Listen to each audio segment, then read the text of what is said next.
Assalamualaikum warahmatullahi wabarakatuh. Perkenalkan, nama saya Kemal Pramayuda dengan NIM 2206601210141 kelas IP 3A. Di sini saya akan menjelaskan tentang Recruitment Engineering.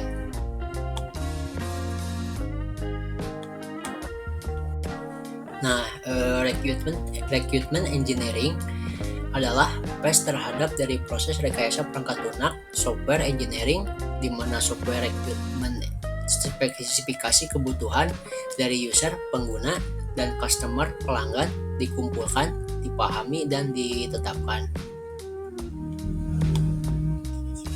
Nah, di sini ada tahapan identifikasi kebutuhan. Tim pengembangan web melakukan pertemuan dengan pasangan yang akan menikah untuk mengidentifikasi kebutuhan mereka. Kebutuhan termasuk desain yang elegan, kemampuan untuk menempatkan foto dengan platform RSVP. Analisis kebutuhan. Setelah identifikasi, tim menganalisis kebutuhan untuk membutuhkan detail seperti warna, jenis, font, dan ukuran foto yang dapat diunggah. Mereka juga mempertimbangkan keamanan untuk memastikan hanya tamu yang diundang yang dapat mengakses informasi. Selanjutnya ada pengumpulan user rekrutmen, melibatkan pertemuan khusus dengan pasangan untuk menentukan preferensi mereka seperti tema pernikahan, detail acara, dan daftar tamu. Pengguna juga ingin kemampuan untuk membagikan undangan melalui media sosial. Nah, di sini selanjutnya ada tahapan evaluasi dan kritik. Setelah membuat desain awal, tim menunjukkan prototipe kepada pasangan untuk mendapatkan umpan baik. Pemangku kepentingan memberikan kritik dan saran untuk memperbaiki, termasuk peningkatan navigasi dan kemudian warna. Dokumentasi validasi. Semua kebutuhan termasuk perubahan yang diusulkan didokumentasikan. Setelah pemangku kepentingan menyetujui desain akhir, tim memvalidasi bahwa setiap elemen berfungsi dengan baik sebelum peluncuran situs. Nah, selanjutnya di sini saya akan menjelaskan tentang prototype. Nah, prototype adalah sebuah penerapan untuk desain produk yang akan dibuat. Kata lainnya adalah gambaran awal dari sebuah produk. Nah, selanjutnya di sini ada studi kasus. Sepasang kekasih ingin menikah dan memutuskan untuk menggunakan undangan digital. Kekasih ini memberikan gambaran awal tentang tata letak yang diinginkan. Setelah itu, prototipe akan diterasikan dan diperbaiki sampai mencapai kepuasan yang optimal. Dengan menggunakan metode ini, kekasih ini yakin undangan digitalnya akan memenuhi ekspektasinya. Nah, selanjutnya di sini ada implementasi. Identifikasi kebutuhan, wawancarai calon pengguna undangan digital untuk mengidentifikasi kebutuhan mereka seperti desain yang diinginkan, fitur khusus, dan informasi yang harus disertakan. Perancangan prototipe awal. Buat prototipe awal berdasarkan hasil wawancara. Desainlah struktur halaman undangan, tata letak, dan elemen-elemen utama. Lanjut ada feedback pengguna. Berikan prototipe kepada calon pengguna dan kumpulkan umpan balik. Evaluasilah kenyamanan pengguna dan apakah kebutuhan mereka terpenuhi. Nah, di sini ada bagian implementasi. Interaksi prototipe.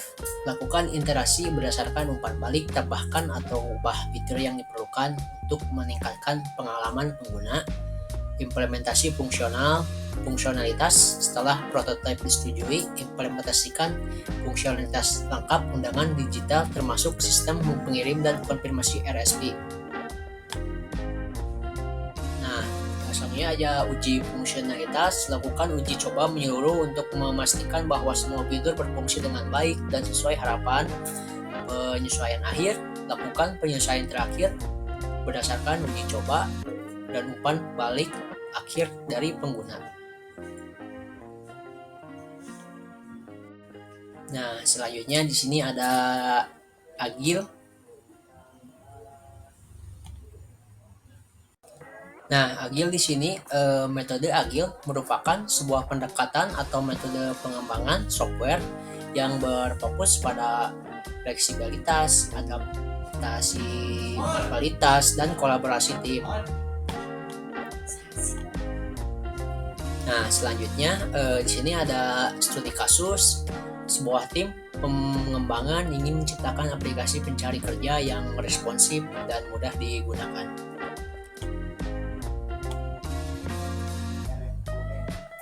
Nah, di sini ada implementasi, sprint planning, perencanaan sprint, identifikasi fitur kunci seperti pendaftaran pengguna, pencarian pekerja, dan pengolahan profil.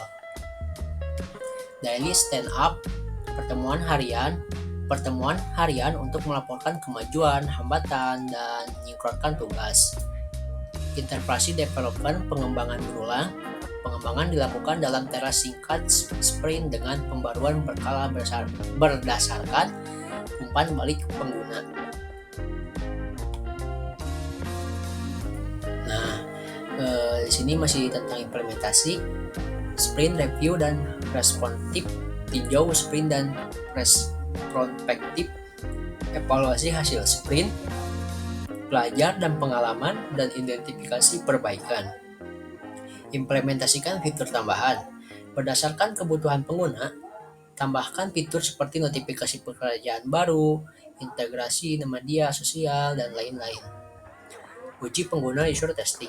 Melibatkan pengguna dalam pengujian untuk memastikan antarmuka yang ramah pengguna.